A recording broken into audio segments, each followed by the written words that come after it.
Assalamualaikum warahmatullahi wabarakatuh. Alhamdulillahi rabbil alamin. Wassalatu wassalamu ala ashrafil mursalin. Nabiyina wa maulana Muhammadin wa ala alihi wa sahbihi ajma'in. Wa ashhadu an la ilaha illallah wahdahu la syarikalah. Wa ashhadu anna Muhammadan abduhu wa rasuluh. Salawatu rabbi wa salamu alaihi wa ala alihi wa ashabihi wa man sara ala nahjihi wastanna bisunnatihi ila yaumiddin. Alhamdulillah, kembali kita melanjutkan kajian dengan membaca kitab Umdatul Ahkam. Dan insyaallah di kesempatan kali ini kita akan membaca hadis dari Anas bin Malik radhiyallahu anhu tentang kisah orang Badui yang dia kencing di Masjid Nabawi. Kita gunakan share konten.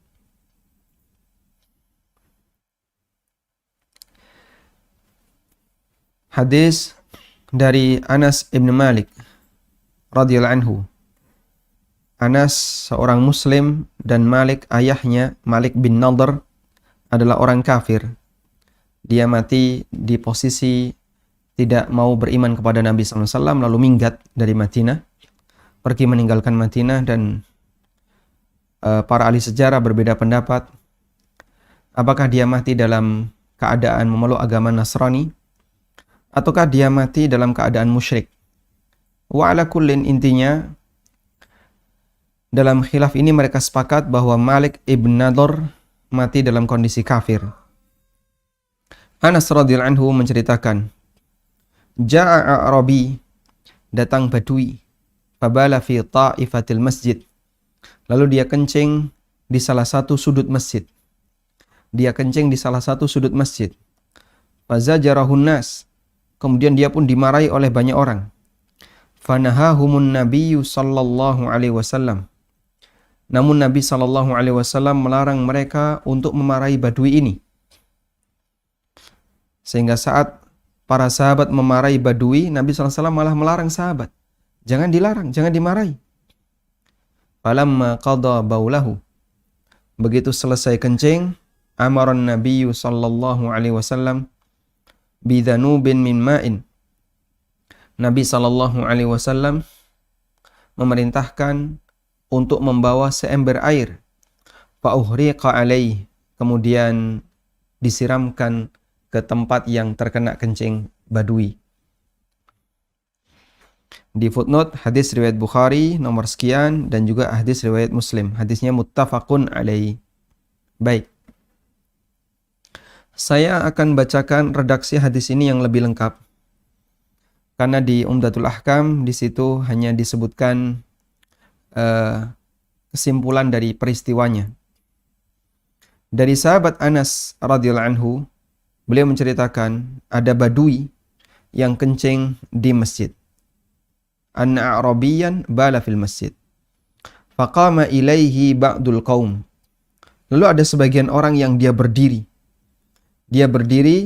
mau memukul Badui ini. Faqala Rasulullah sallallahu alaihi wasallam, kemudian Nabi sallallahu alaihi wasallam berpesan, da'uhu wala tuzrimuhu. Biarkan dia. Jangan dipotong kencingnya. Falamma faraga, begitu selesai kencing, da'a bidalwin min ma'. Nabi sallallahu alaihi wasallam meminta untuk dibawakan seember air. Fasabbahu alaihi, kemudian beliau tuangkan di tempat yang kena kencing.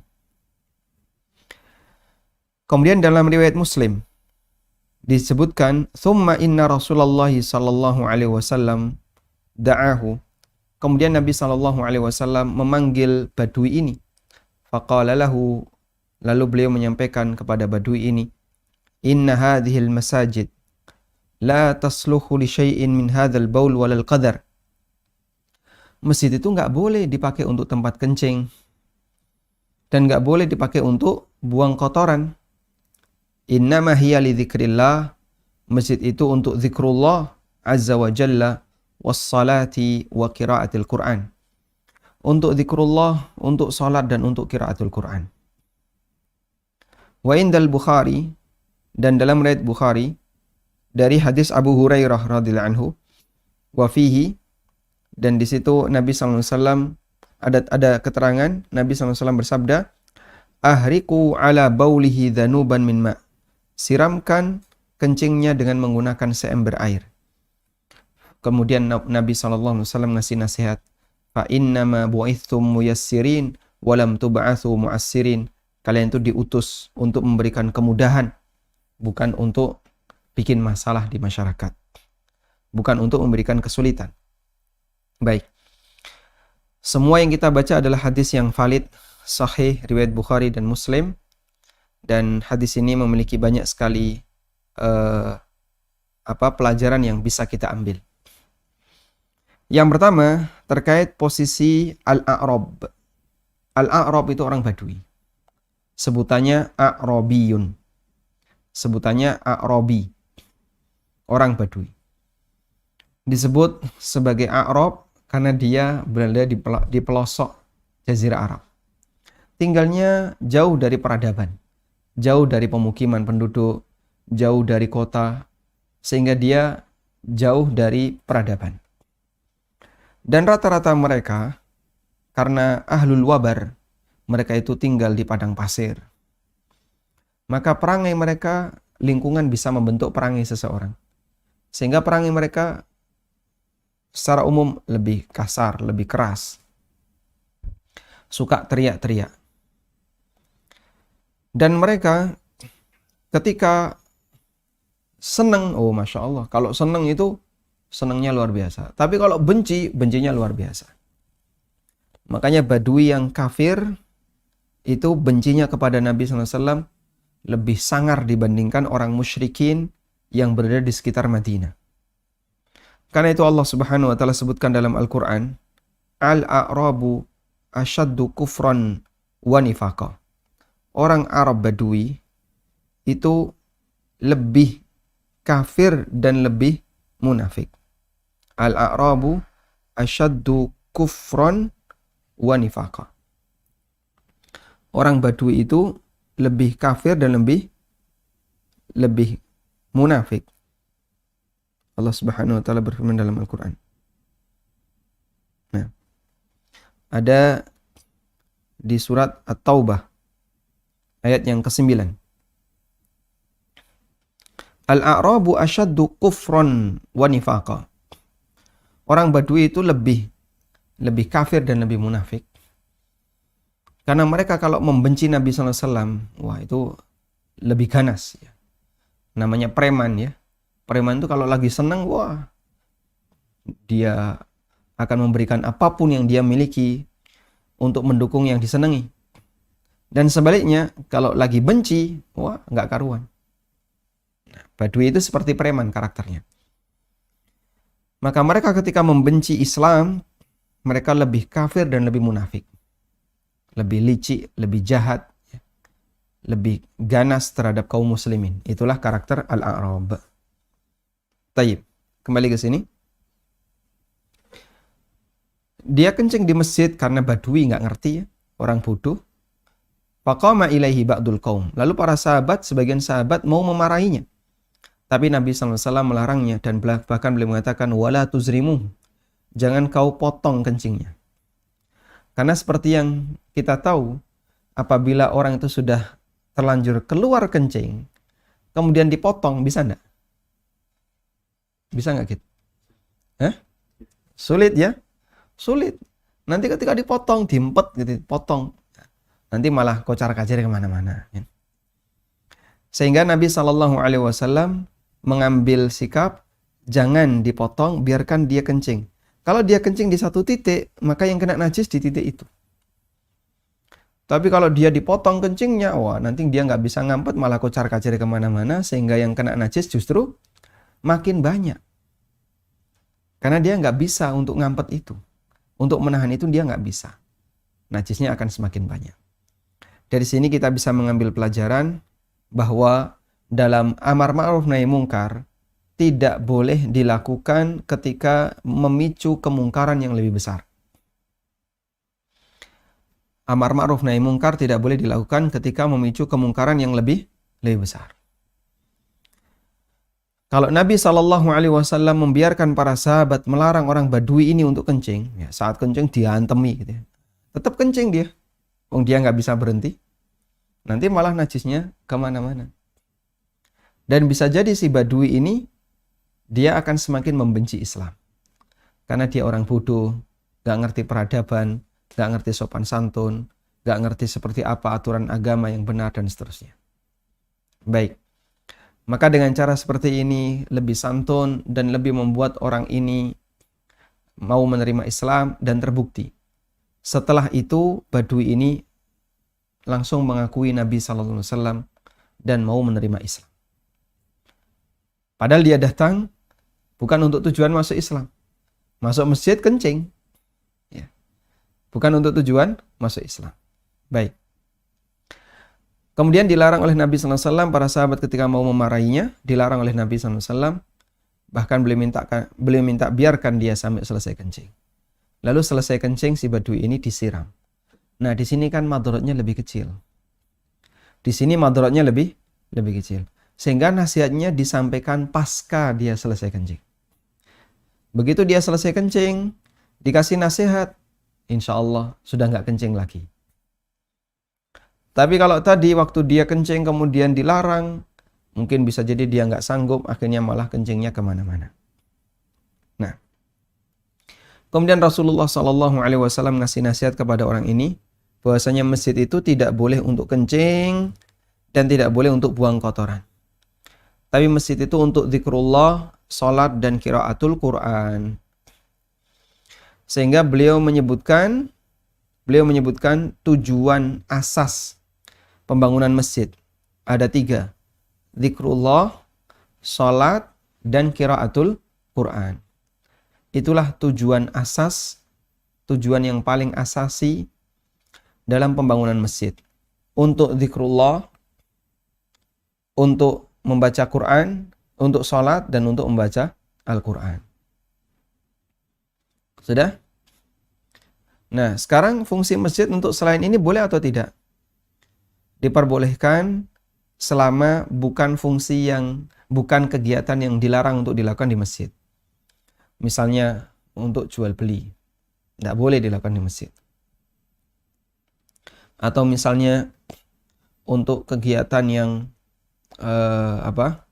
transaksi komersil yang lainnya, nggak boleh dilakukan di masjid, warung misalnya. Dan tidak boleh kegiatan yang bisa mengganggu kegiatan ini. Untuk zikrullah, membaca Quran, atau sholat. Contohnya apa, Pak? Untuk senam. Ya, senam bukan di masjid. Masjid itu bukan tempat untuk senam. Ini bisa mengganggu orang yang sedang qiraatul Quran atau orang yang sedang sholat. Maka cari tempat yang lain.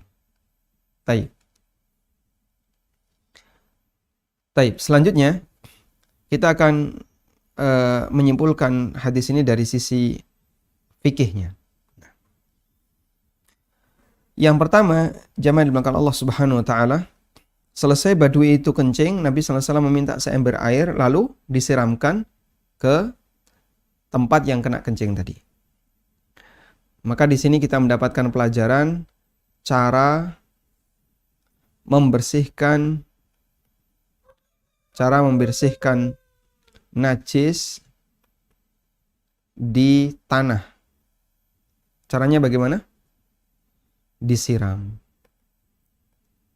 Caranya disiram. Karena masjid Nabi ketika itu, masjid Nabi SAW ketika itu, alasnya adalah tanah. Bukan karpet. Alasnya murni tanah. Sehingga saat ada kencing di situ, Nabi SAW meminta untuk disiram. Sudah? Cara membersihkan najis di tanah adalah dengan cara disiram. Yang kedua, saat disiram,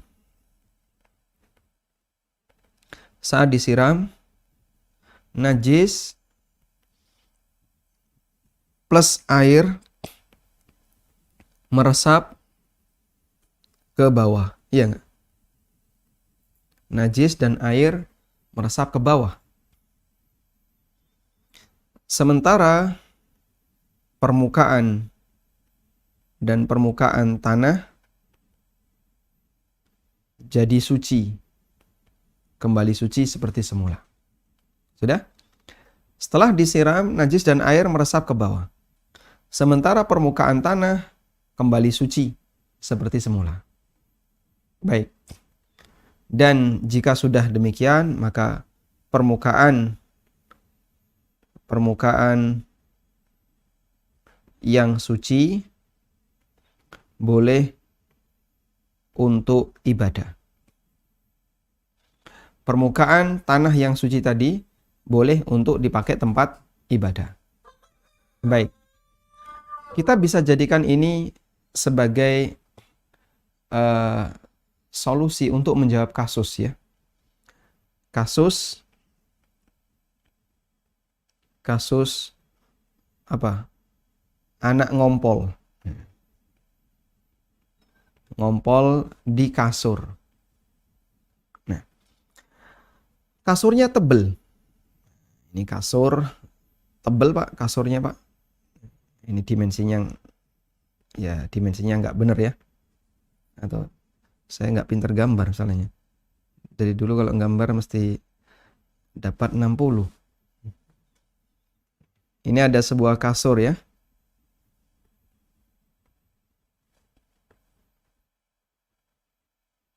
Baik. Kurang lebih seperti ini. Anak itu ngompol di sini. Anggaplah ini kena ompolnya sang anak.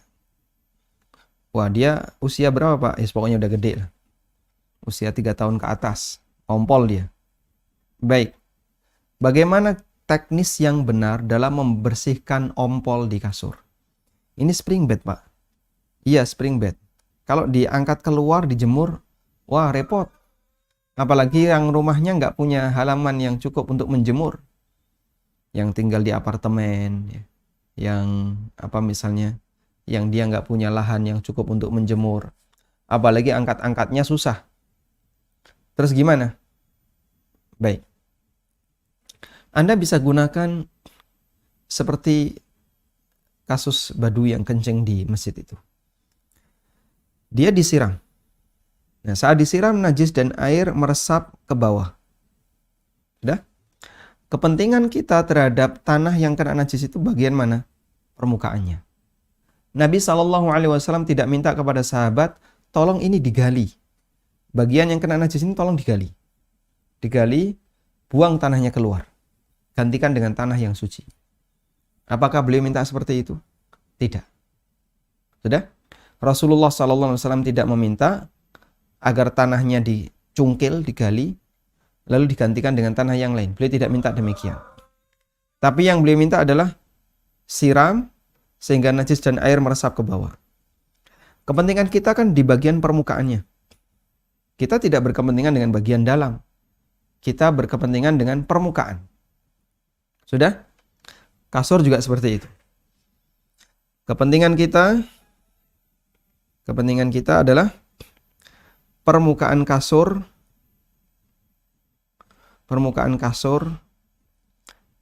suci, kembali suci. Ya? Sedangkan bagian bawah kasur, dalam kasur, kita nggak berkepentingan. Ya, masalah rusak dan tidak rusak itu urusan yang lain. Tapi kalau masalah kapan kasur ini boleh dipakai ataukah tidak, ini berbicara bagaimana cara membersihkan itu dengan tepat agar kita tidak repot. Baik. Yang bisa Anda lakukan adalah diguyur air di bagian ini. Wow, Masya Allah Pak. Jadinya ini basah semua. Agar najis ini meresap ke bawah.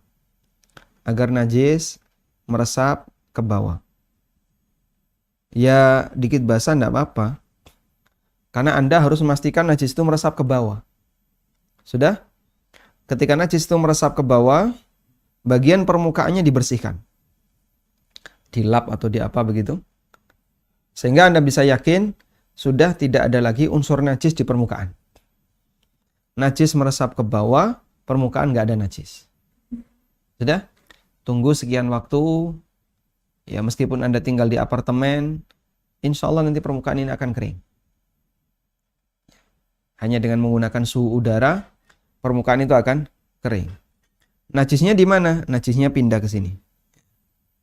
Najisnya pindah ke area bagian bawah. Karena najisnya pindah ke area bagian bawah dan permukaannya sudah suci, insya Allah kasur ini sudah boleh dipakai. Sudah? Jadi kepentingan kita adalah pastikan permukaan kasur suci. Pastikan permukaannya suci. Kalau permukaannya suci, walhamdulillah. Tayyib. Selanjutnya, pelajaran berikutnya adalah terkait kencing di masjid. Kencing di masjid hukumnya haram. Kita sepakat akan ini ya. Kencing di masjid hukumnya haram. Bahkan bisa termasuk dosa besar apabila diniatkan untuk melecehkan masjid. Nah, lalu bagaimana dengan kasus di tempat kita? Toilet di masjid. Terus bagaimana dengan ini? Ada toilet di masjid. Itu toilet ada di masjid. Bahkan kadang di sebelah mihrab, ya. Terus bagaimana kita buang air di toilet masjid? Apakah kalau kita kencing di toilet masjid atau buang air besar di toilet masjid berarti kita seperti badui-badui yang hidup di zaman sekarang? Sehingga misalnya di sini ada sebuah masjid, ini mihrabnya. Kadang di sini toilet. Ini juga toilet putra dan toilet putri, kanan kiri. Atau kadang di belakang, kanan dan kiri. Nah, pertama, toilet yang menyatu dengan bangunan masjid, ini toilet yang tidak ideal. Toilet yang menyatu dengan pembangunan masjid, ini toilet yang tidak ideal. Sehingga seharusnya toilet seperti ini dipindahkan, dibongkar, dipindahkan, ditaruh di posisi yang nggak nyambung dengan bangunan masjid. Sini buat toilet. Jadi biar terpisah antara bangunan masjid dengan toilet. Sudah? Ini halaman. Kalau masjid itu masih punya halaman. Sementara untuk badan utama masjid, kalau bisa jangan sampai ada toilet di sana. Baik di mihrabnya, ya, di mihrab misalnya, atau di area manapun. Saya pernah masuk di sebuah masjid, toiletnya itu di tengah. Dan ini di Jogja, ini toiletnya di tengah. Jadi masjidnya itu tidak simetris ya. Masjidnya tidak simetris, ini tempat imam begitu. Begini. Jadi toiletnya itu di sini. Ini ada jalan. Ini juga, ini ruang agak luas. Toiletnya di sini. Nah, ini dapur. Ini dapur. Ini ada pintu. Subhanallah. Jadi ini aneh ini. Toilet kayak gini ini aneh ya. Nggak boleh harusnya. Yang benar gimana? Yang namanya toilet harus dipisahkan dengan masjid. Jadi ini jalan, ini jalan. Toilet. Di tengah dia. Saat saya ngisi Jumatan, saya dapat jadwal Jumatan di situ. Ya, ini ada jamaah, ini juga ada jamaah. Ada jamaah. Imamnya di sini. Mereka terputus dengan keberadaan toilet. Nah, setelah saya cari tahu, ternyata ini wilayah perluasan. Dulu mestinya cuma sekian. Lalu ada orang yang wakaf tanah, tapi di sini sudah ada toilet. Ini dapur. Akhirnya dilanjutkan. Baik. Dan yang benar gimana? Sebaiknya dibongkar, dipindahkan ke tempat yang lain. Sehingga toilet yang ideal adalah terpisah dari fisik masjid. Namun kalau misalnya Pak, sekarang, jika sudah ada toilet seperti itu, jika sudah ada toilet di badan masjid, ada toilet di badan masjid, bolehkah kita kencing di toilet seperti ini? Karena dia berada di badan masjid. Wallahu ta'ala alam, pendapat yang benar adalah toilet di sini fisiknya, secara fisik bagian dari masjid, Tapi secara hukum bukan bagian dari masjid. Sehingga secara fisik dia dihukumi fisiknya bagian dari masjid, tapi secara hukum dan status bukan bagian dari masjid. Ada? Dan kita bicara hukum, bukan bicara fisik. Meskipun fisik ini nggak ideal, harusnya dia dipisahkan, ditaruh di belakang, terpisah ya, dengan masjid, sebagaimana yang tadi kita buat ya, sketsa idealnya seperti ini ya. Nah, terpisah antara toilet dengan masjid, ada halaman. Tapi kalau sudah ada toilet seperti ini yang dia menyatu dengan badan masjid, bagaimana? Maka fisiknya bagian dari masjid, tapi hukumnya bukan bagian dari masjid. Dan para ulama menyebutkan seperti ini cukup banyak di sekitar kita ya. Seperti misalnya menara yang dia nggak gabung dengan fisik masjid, maka dia berstatus di luar masjid. Sementara masjid itu tidak punya pagar, maka menara itu dihukumi di luar masjid. Wallahu a'lam. Karena itu jika secara hukum dia bukan bagian dari masjid, apabila ada orang yang buang air di situ, tidak disebut sebagai badui yang kencing di dalam masjid. Walhamdulillahirabbil alamin. Nah, kemudian bagian terakhir dari hadis ini, Nabi SAW menyiramnya dengan seember air, dan ukuran air yang digunakan untuk menyiram sesuai kebutuhan. Kalau najisnya banyak, ya berarti air yang disiramkan banyak. Kalau najisnya sedikit, sesuai dengan kebutuhan. Wallahu a'lam. Walhamdulillahirabbil alamin. Selanjutnya kita beralih ke hadis yang ke-30. Hadis yang ke-30. Hadis dari Abu Hurairah radhiyallahu anhu. Beliau menceritakan, sami'tu Rasulullah sallallahu alaihi wasallam yaqul. Aku mendengar Rasulullah sallallahu alaihi wasallam bersabda, al-fitratu khamsun. Fitrah itu ada 5. Fitrah itu ada 5. Al-khitan wal istihdad wa qassus syarib wa taqlimul adfar wa natful ibd. Khitan, fitrah itu ada 5. Khitan, al-istihdad, memendekkan kumis. Istihdad itu mencukur bulu kemaluan, memendekkan kumis. Dan taklimul adfar, motong kuku. Wa natful ibd, dan mencabut bulu ketiak. Nah, dalam riwayat yang lain, fitrah itu ada banyak. Coba kita bukakan Sunanul Fitrah.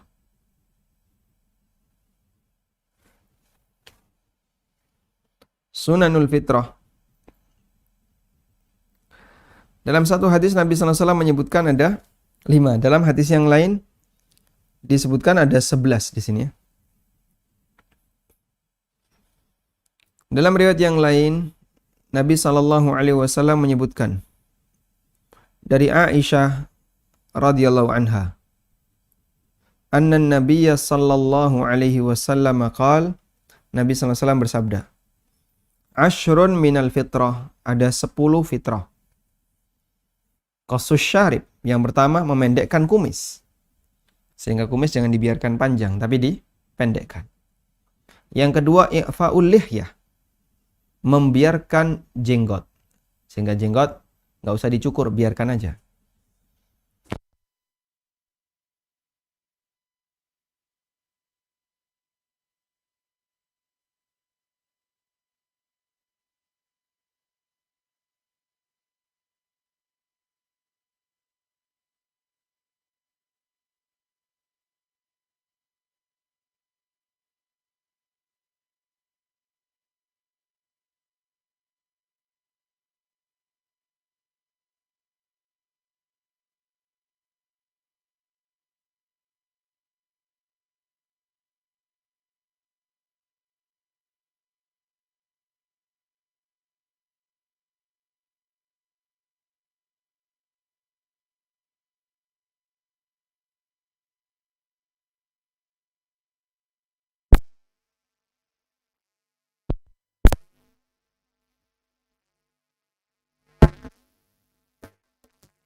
Hmm? Jelek. Mati lampu. Masya Allah, bisa ya? Audionya pakai ini aja nggak apa-apa nanti. Ini dimatikan. Matikan. Hah? Oh, ke backup UPS. Tapi bunyiin.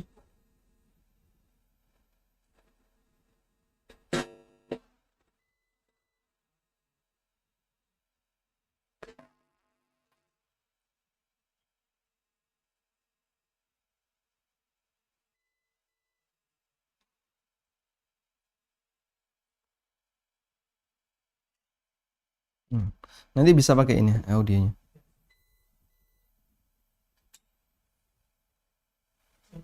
Baik, kita lanjutkan ya. Dalam hadis Aisyah radhiyallahu anha, di situ disebutkan fitrah ada 10. Cukur kumis, membiarkan jenggot, bersiwak, gosok gigi, istinsyak, menghirup air ke dalam hidung, bilma dengan menggunakan air, istinsyaku bilma, menghirup air ke dalam hidung. Qasul adfar, memotong kuku. 5. Ghuslul barajim, yang keenam, mencuci al-barajim. Mencuci barajim. Barajim itu apa? Barajim itu ini. Ruas-ruas jari yang ada lekuk-lekuk kulit. Ini namanya barajim. Bagi orang yang pekerjaannya suka memegang tanah, cangkul, batu, barajimnya itu kotor. Tapi kalau Anda tiap hari hanya memegang keyboard, pulpen, barajimnya rata-rata bersih. Para petani itu barajimnya kotor. Maka salah satu di antara fitrah adalah membersihkan barajim. Selanjutnya nutful ibd, mencabut bulu ketiak. Berikutnya adalah halqul anah, mencukur bulu kemaluan. Wantiqasul ma wal madmadah. Dan selanjutnya adalah menggunakan air untuk berkumur. Sudah? Ditambah dengan khitan yang ada dalam hadis Abu Hurairah, maka fitrah jumlahnya jadi ada 11. Fitrah di sini jumlahnya ada 11. Baik. Sekarang apa yang dimaksud dengan al-fitrah? Al-fitrah hiyal khilqatul lati khalaqallahu an-nasa 'alaiha. Fitrah adalah penciptaan yang mendasar, penciptaan awal di mana Allah ciptakan manusia dengan itu. Jadi saat manusia itu diciptakan oleh Allah, Allah arahkan mereka itu untuk sejalan dengan fitrah. Allah berfirman, fitratallahi allati fataran nasa 'alaiha. Itu adalah fitrah Allah, di mana Allah ciptakan manusia di atas fitrah itu. Ya? Sehingga manusia yang ideal adalah manusia yang fisiknya sejalan dengan fitrah. Manusia yang ideal adalah manusia yang fisiknya sejalan dengan fitrah. Jadi fitrah adalah kondisi ideal untuk untuk fisik manusia. Kondisi ideal untuk fisik manusia. Sehingga manusia yang ideal adalah manusia yang fisiknya sesuai dengan fitrah. Dan seluruh para nabi mengajarkan fitrah. Ajaran semua nabi.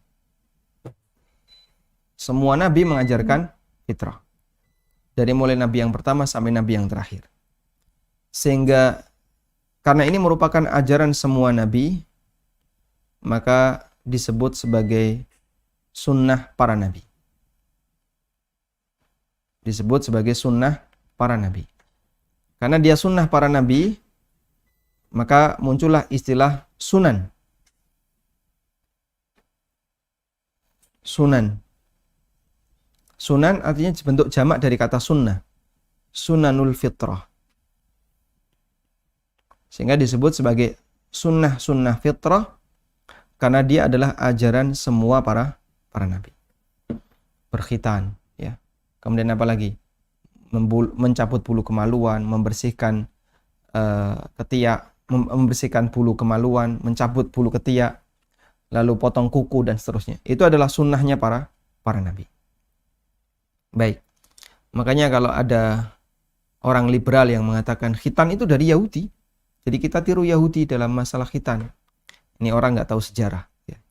Khitan itu ajaran para nabi. Dan Nabiullah Ibrahim alaihissalam diperintahkan oleh Allah untuk berkhitan di saat usia beliau 80 tahun. Beliau khitan di usia 80 tahun. Masya Allah. Ya. Itu gimana Pak sakitnya? Wallahu a'lam ya. Anda tidak perlu membayangkan seperti itu.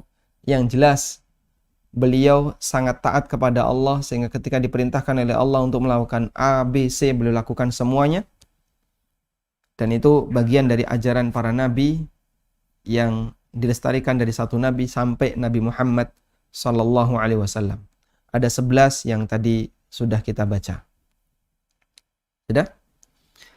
Kemudian dalam Umdatul Ahkam yang dikutip oleh penulis adalah hadis Abu Hurairah radhiyallahu anhu, karena ini yang diriwayatkan oleh Bukhari Muslim. Sedangkan hadis Aisyah radhiyallahu anha ini bukan diriwayatkan oleh Bukhari Muslim ya. Namun diriwayatkan oleh perawi yang lain, rawahu Ahmad wa Muslim. Riwayat Ahmad dan Muslim. Yang diriwayatkan oleh Bukhari Muslim adalah hadis Abu Hurairah radhiyallahu anhu. Sementara yang kita pahami dalam Umdatul Ahkam, dalam Umdatul Ahkam penulis hanya mencantumkan hadis yang diriwayatkan oleh Bukhari Muslim. Nah, kita ulang di sini ya. Makna fitrah tadi apa? Kondisi ideal untuk fisik manusia. Dan itu menjadi ajaran semua nabi. Ya. Karena itu disebutlah dia sebagai sunnah para nabi. Karena dia sunnah para nabi, maka disebut dengan sunan yang bentuknya fitrah, sehingga disebutlah sunanul fitrah. Kita baca untuk hadis Abu Hurairah, ada 5. Yang pertama khitan. Dan khitan ini wajib bagi lelaki, sunnah bagi perempuan. Yang pertama adalah khitan, wajib bagi lelaki. Dan sunnah takrimah, sunnah bagi wanita. Dan dulu ada salah satu sahabiyat yang beliau ditugaskan untuk mengkhitan wanita, namanya Ummu Atiyah, pengkhitan wanita. Namanya Ummu Atiyah. Dan khitan bagi wanita ini tidak wajib hukumnya, tapi hukumnya sunnah. Nabi SAW pernah mengatakan, "Idza iltaqal khitanan," apabila dua benda yang dikhitan bertemu, maksudnya adalah terjadi hubungan badan, faqad wajabal ghuslu, maka wajib untuk mandi besar. Baik. Selanjutnya yang kedua adalah al-istihdad. Al-istihdad adalah mencukur bulu kemaluan. Yang kedua, istihdad. Mencukur bulu kemaluan. Dan Nabi SAW memberikan batas maksimal, memberikan batas waktu untuk istihdad maksimal 40 hari. Sehingga setiap 40 hari harus dicukur. Kurang dari itu lebih bagus. Sudah? Dan dicukur dengan cara cukur halus. Nah, yang ketiga,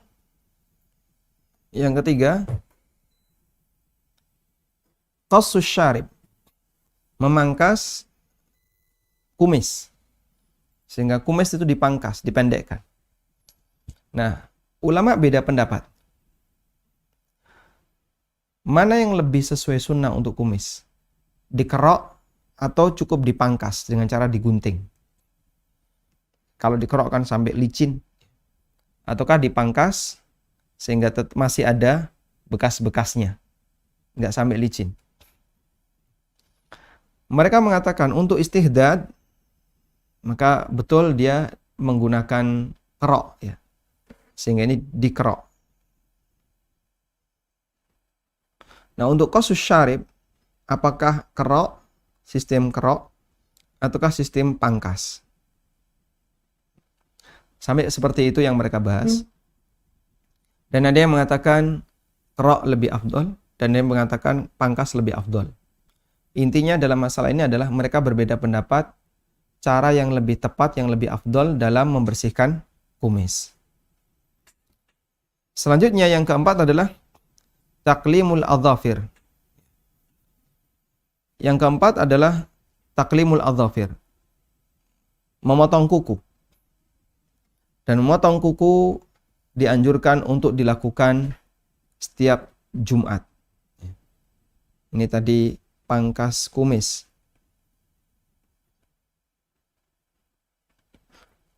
Yang keempat, potong kuku. Potong kuku ini dianjurkan untuk di hari Jumat. Baik malam Jumat maupun siang hari Jumat. Yang penting dia dilakukan di hari Jumat.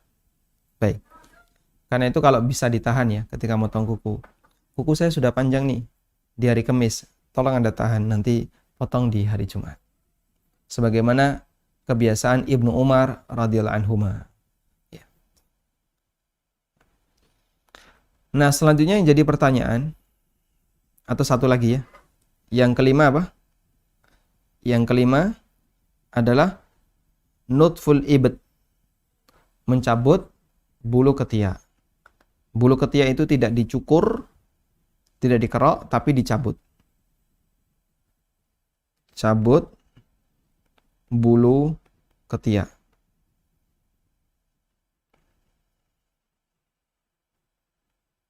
Ini dicabut ya, bukan dicukur, sehingga dia ditarik. Baik, kalau sakit bagaimana Pak? Kalau sakit ya berarti silahkan dicukur, dikerok. Imam Syafi'i rahimahullah, bulu ketiak beliau itu dikerok. Ketika ditanya, loh kok dikerok? Saya nggak kuat dengan sakitnya. Sehingga kalau dicabut terasa sakit, boleh dikerok. Nah, yang paling bagus dilaksanakan sesuai dengan dohir perintah.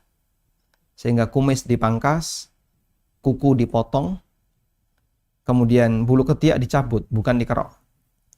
Dan bulu kemaluan dicukur dengan cara dikerok. Itu yang paling bagus.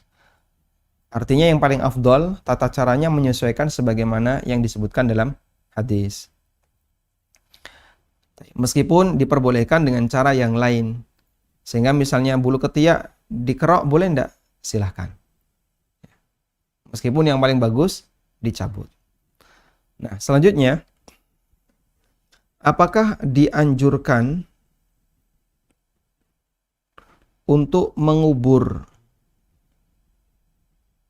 rambut plus kuku yang dipotong? Jawabannya dianjurkan. Dianjurkan untuk mengubur rambut dan kuku yang dipotong, dan ini sifatnya sekali lagi adalah perintah anjuran dan tidak wajib. Wallahu a'lam. Kemudian di tambahan riwayat Aisyah radhiyallahu anha, riwayat Ahmad dan Muslim, di situ menyebutkan tentang membiarkan jenggot, ikhfa'ul lihyah. Jenggot itu dibiarkan, artinya jangan diganggu. Sehingga tidak perlu dikerok, tidak perlu digunting, biarkan saja. Dulu Nabi SAW pernah kedatangan 2 utusan dari Persia. Ada 2 utusan dari Persia yang menghadap beliau. Dan utusan ini jenggotnya klimis, janggutnya klimis dikerok, sementara kumisnya dibiarkan panjang. Lalu dia ditanya, yang nyuruh kamu kayak gini siapa? Raja kami seperti ini. Raja kami menyuruh kami seperti ini. 2 utusan orang Persia tadi mengatakan, raja kami, pemimpin kami menyuruh kami seperti ini. Kemudian Nabi SAW mengatakan, bal amara rabbi, namun Rabbku Allah Azza wa Jalla memerintahkanku untuk ikhwa'ul lihyah, membiarkan jenggot dan mencukur kumis. Sehingga kalau ada orang yang dibalik ya, jenggotnya klimis, kumisnya dibiarkan panjang, wah ini kalau dulu tipe orang Persia. Orang Persia yang mereka penganut agama Majusi. Tapi kalau ada orang yang jenggotnya dibiarin panjang, kumisnya dipendekkan, ini bagian dari sunnah Nabi Sallallahu Alaihi Wasallam. Wallahu alam wa sallallahu ala nabiyyina Muhammadin wa ala alihi wa sahbihi wasallam. Nah.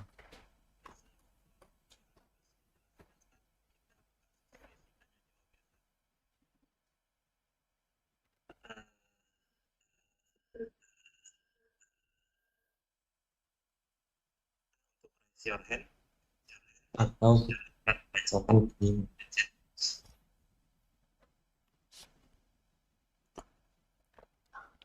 intinya belum ada dari kita bacakan di chatbox ya Ustaz. Bismillah. Assalamualaikum Ustaz, izin bertanya, mau mengkonfirmasi jawaban terkait penggunaan jasa transfer uang antar bank dari Flip tempo hari. Jadi saat melakukan transfer, kita juga mengirim sejumlah uang sebagai kode unik. Kode unik ini nantinya dikembalikan kepada kita dalam bentuk saldo yang nanti setelah terkumpul saldo pada nominal tertentu, maka saldo tersebut dapat kita tarik. Pertanyaannya, apa hukum saldo Flip ini? Apakah ini termasuk core? Karena saldo tersebut merupakan uang kita yang disimpan oleh Flip. Kalau ini core, apakah menggunakan fasilitas Flip yang gratis termasuk riba? Demikian, Ustaz. Nah, yang saya pahami wallahu alam, saya ketika menggunakan, jadi saya termasuk yang pernah menggunakan itu ya. Bagaimana metode mengirim uang dengan menggunakan Flip. Setelah kita install aplikasi, kita memasukkan data, ya, data pribadi, kemudian di konfirmasi berhasil dan siap bagi kita untuk mengirim uang. Di situ kita ngirim uang. Pertama, ngirim uang gratis ya, ngirim uang gratis. Lalu kita masukkan nominal dan nomor rekening yang dituju. Nah, Flip kan kemudian ngasih notifikasi. Silahkan transfer ke nomor rekening ini dengan nominal sekian plus ada kode unik. Nanti tinggal klik, saya sudah transfer. Lalu nanti mereka akan ngecek apakah benar. Jika benar, uang itu akan dikirimkan ke sasaran, ke tujuan, rekening tujuan. Baik, metode ini wallahu ta'ala alam, yang saya pahami tidak melibatkan akad utang. Tapi yang saya pahami di situ adalah ada 2 tahap ya. Ada 2 tahap. Tahap yang pertama adalah tahap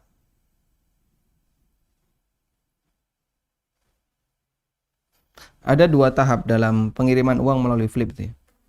Tahap pertama itu sifatnya pernyataan rencana untuk ngirim uang. Rencana kirim. Nah, di sini kita masukkan data. Rekeningnya yang mau dituju mana, nominalnya berapa. Ya? Di situ baru rencana kirim. Dan belum ada uang apapun, belum ada uang sepeser pun, baik yang kita kirim maupun yang dikirim oleh Flip. Ya? Di sini tidak ada akad apapun. Bagian ini, di tahap 1 ini tidak ada akad apapun. Tidak ada akad. Sudah? Lalu Flip meminta di tahap 2. Di tahap yang kedua adalah lanjut rencana atau tidak? Lanjut rencana atau tidak? Kalau lanjut rencana, silahkan dititipkan ke kami.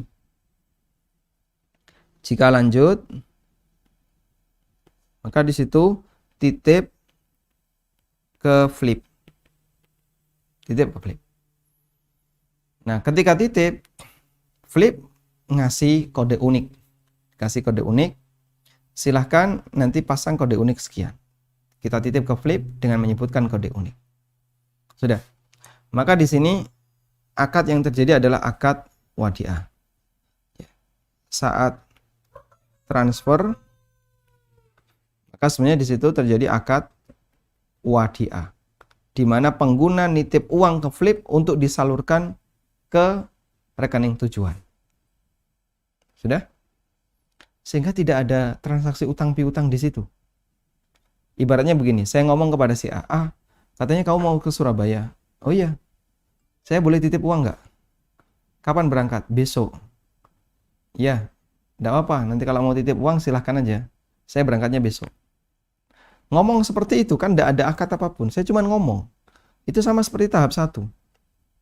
Saya mau kirim nih, uang ke rekening X, sejumlah 1 juta. Ngomong seperti itu dengan cara masukkan data. Udah, terekam oleh Flip. Selanjutnya, Flip ngasih notifikasi lanjut rencana atau tidak, jadi kirim atau tidak. Kalau jadi kirim, silahkan uangnya ditaruh di tempat kami dulu, nanti saya antar. Nah, sama juga seperti itu. Besok, si A ini tanya ke saya, jadi ngirim uang nggak? Kalau jadi, mana uangnya? Bukan saya nyuruh A, tolong kamu bayari dulu 1 juta, nanti kalau sampai Surabaya, kalau pulang tak ganti. Saya nggak seperti itu. Tapi saya keluarkan 1 juta, ini A, 1 juta. Sudah? Nah, A kan membawa duit banyak sekali untuk B, C, D, E, F, G, H, I, J, dan seterusnya. Nah, ini harus ada apa ya, keterangan agar tidak sampai keliru. Maka oleh A dikasih penanda. Penandanya adalah kode unik di belakang. Ya. Fungsi kode unik ini bukan dalam rangka untuk mencari keuntungan, tapi untuk identitas. Terbukti bahwasanya Anda sudah transfer, identitasnya ini mereka tangkap. Sudah? Dan apalagi kode unik itu nantinya akan dikembalikan oleh Flip setelah terakumulasi nilai sekian, kemudian bisa ditarik oleh pihak pengguna. Sehingga insya Allah tidak ada transaksi utang di sana, dan kalau kita sudah bisa pastikan tidak ada transaksi utang, maka tidak ada riba insya Allah ta'ala. Wallahu a'lam. Jazakallahu khairan atas jawabannya, Ustaz. Ini ada Pak Rinaldo yang raise hand. Silakan Pak Rinaldo untuk bertanya langsung kepada Ustaz. Terima kasih Kang Alvin, tapi ini pertanyaannya masih terkait muamalah, apa diizinkan Kang Alvin? Ustaz, bagaimana Ustaz? Ada pertanyaan tentang muamalah, Ustaz? Silakan. Silakan Pak. Ustaz, izin bertanya Ustaz terkait hukum belanja tebus murah Ustaz. Jadi misalnya kita belanja di supermarket gitu ya, ada tawaran tebus murah gitu, tapi dia punya minimal pembelian gitu. Misalnya jika kita belanja 1.000, nah kita dapat membeli barang A, B gitu, yang tadinya harganya hanya 20.000 jadi 10.000 seperti itu Ustaz. Nah, apakah akad seperti ini batil atau diperbolehkan Ustaz? Jazakallahu khairan. Wa jazakumullah khairan. Nah, ada barang yang harga normalnya 100.000. Bisa tebus murah dengan harga 3.000 misalnya. Tapi dengan syarat harus belanja sekian. Baik, anggaplah misalnya begini. Ada sebuah barang harganya 100.000. Barang 100.000 ini bisa Anda dapatkan secara gratis, cuma-cuma, nggak perlu tebus murah. Gratis cuma-cuma. Tapi asalkan Anda belanja 100.000. Itu boleh atau tidak? Sehingga giveaway, tapi harus pakai belanja dulu. Sudah? Untuk giveaway yang harus pakai belanja dulu, ada 2 keadaan. Yang pertama, dia menggunakan undian. Lalu dapat kupon. Kemudian nanti akan diundi. Bisa dapat, bisa nggak dapat. Seperti ini para ulama mengatakan tergantung dari niat. Jika dia belanja niatnya dapat kupon, judi. Misalnya, kamu kok beli ini mie instan banyak sekali, air mineral banyak sekali. Mau buat apa? Saya cuma pengen ngejar kupon. 1 juta dapat 10 kupon, 100.000 dapat 1 kupon. Terus tak masukkan ke kotak itu. Yang seperti ini haram. Karena hakikatnya dia itu beli kupon. Makanya dia maksa belanja yang nggak butuh, dia beli. Ada? Yang kedua, dia tujuannya untuk belanja. Bukan untuk beli kupon. Bukan untuk nyari kupon. Sehingga memang dia butuh. Ini kalau kita pakai share screen lebih enak ya.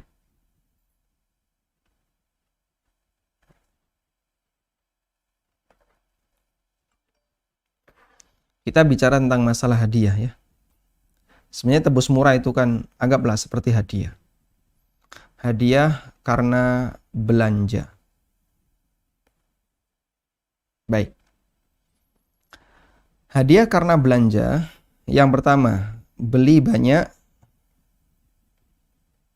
dapat kupon. Begini ya. Beli banyak dapat kupon. Kemudian nanti diundi. Kupon ini akan diundi. Karena diundi berarti ada peluang menang, ada peluang nggak dapat hadiah. Sudah? Di sini para ulama mengatakan tergantung niat. Tergantung dari niat. Jika niat belanja, niatnya belanja untuk kebutuhan, ya, niat dari awal belanjanya untuk kebutuhan, tidak ada niat yang lain, maka di sini boleh. Karena kupon di sini berarti statusnya gratis. Jika belanja dengan niat cari kupon, niatnya belanja untuk cari kupon, ini judi. Nggak boleh. Sudah? Yang kedua, beli banyak dapat hadiah langsung. Beli banyak dapat hadiah langsung. Bapak kalau beli 100 piece, nanti kami kasih hadiah HP. Ya. Dapat hadiah langsung HP. Nggak pakai undian. Pasti dapat. Sudah? Ulama khilaf dalam masalah ini. Apakah hadiah itu masuk dalam objek transaksi ataukah dia murni hadiah? Intinya mereka membolehkan, saya ada tulisan tentang ini ya, yang saya terbitkan sudah cukup lama. Intinya ulama membolehkan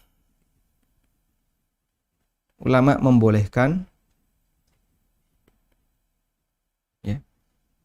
Tapi beda pendapat dalam takyif fikih. Misalnya ya, beli 10 karton, nanti dapat hadiah motor. Dapat hadiah motor, ini hadiah. Boleh nggak kayak gini? Beli 10 karton, dapat hadiah motor. Baik.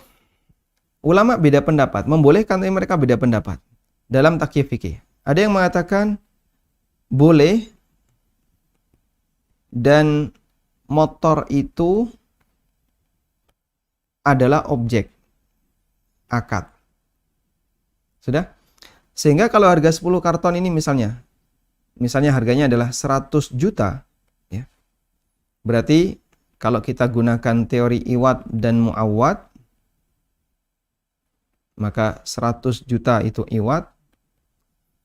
Lalu muawadnya apa? Muawadnya adalah apa misalnya 10 karton tadi, barangnya nggak tahu ya, pokoknya 10 karton plus motor. Sehingga 100 juta itu sebenarnya harga untuk 10 karton dan motor. Sudah? Hukumnya diperbolehkan. Pak, tapi tebus murahnya itu motornya berbayar, Pak. Berapa? Ya 20 juta jadi cuman 200.000. Ya anggaplah berarti kan ini plus 200.000. Jadinya 100 juta plus 20.000. 100 juta 20.000. Dapat 10 karton plus motor. Sah-sah saja seperti ini. Yang kami pahami ini hukumnya diperbolehkan dan bukan termasuk di antara 2 akad dalam 1 akad. Ini seperti orang menjual bundling. Saya jual 10 karton plus motor, harganya 100 juta, 20 ribu. Silahkan.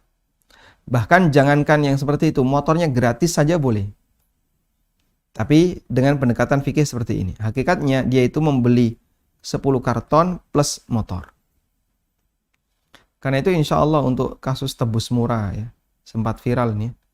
Insya Allah diperbolehkan dan itu lebih kepada transaksi di mana orang memberikan hadiah tapi dengan syarat tertentu. Dan giveaway pakai syarat tertentu boleh selama di situ tidak ada gambling, tidak ada model undian seperti yang tadi kita sebutkan. Dan niatnya bukan untuk cari hadiah, tapi niatnya memang untuk belanja kebutuhannya. Kalau belanja kebutuhan silahkan. Wallahu a'lam.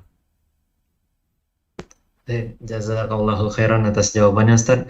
Sedikit lagi kita izin ada satu pertanyaan paling Ustaz. Ini dari Pak Haribowo, cuman ini sudah terjawab tadi di kajian, saya bacakan ya Ustaz. Assalamualaikum. Assalamualaikum Ustaz.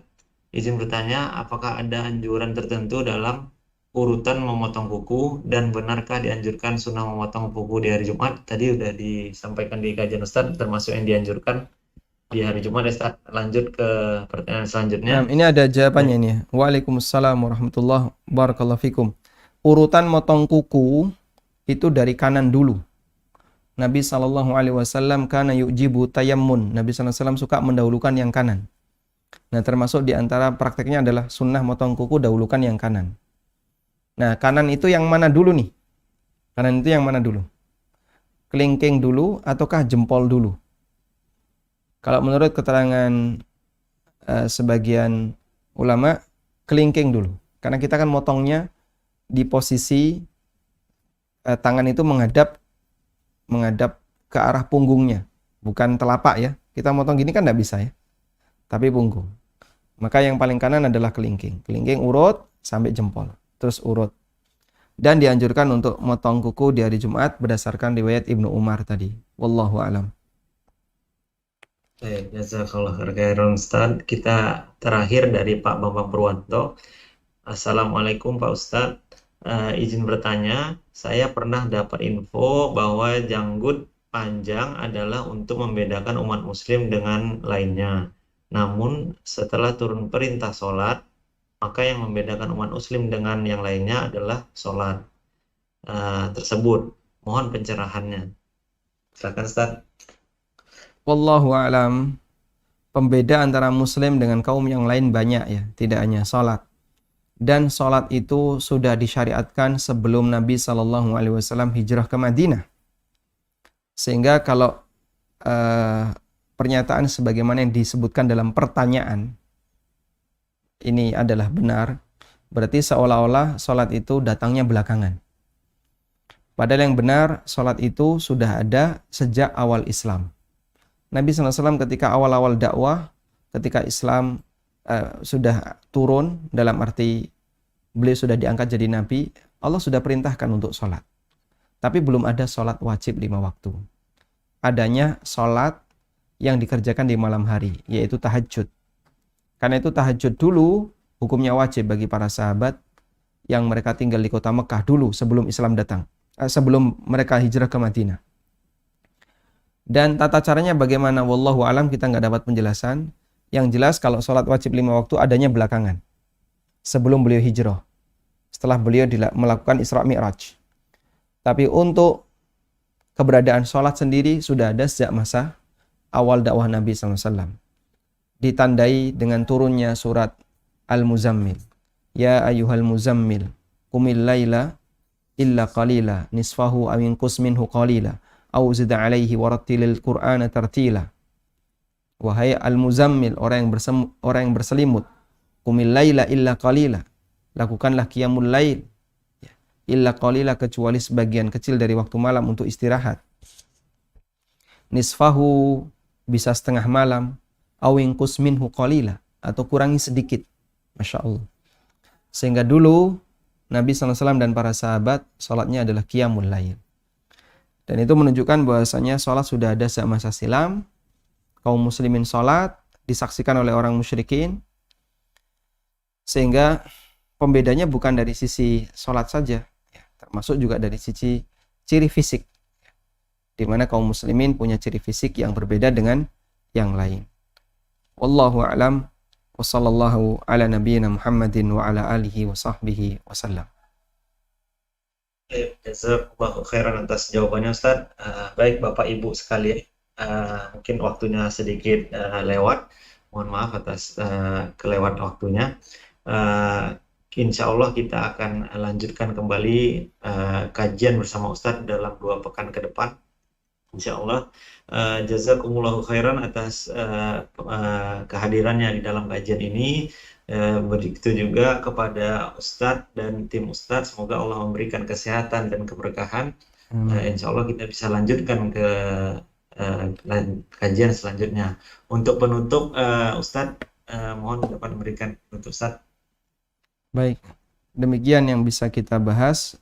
Semoga Allah Ta'ala memberkahi apa yang kita pelajari. Wassallallahu ala nabiyyina Muhammadin wa ala alihi wa sahbihi wasallam. Wa akhiru da'wana anil hamdulillahi rabbil alamin. Wassalamualaikum warahmatullahi wabarakatuh.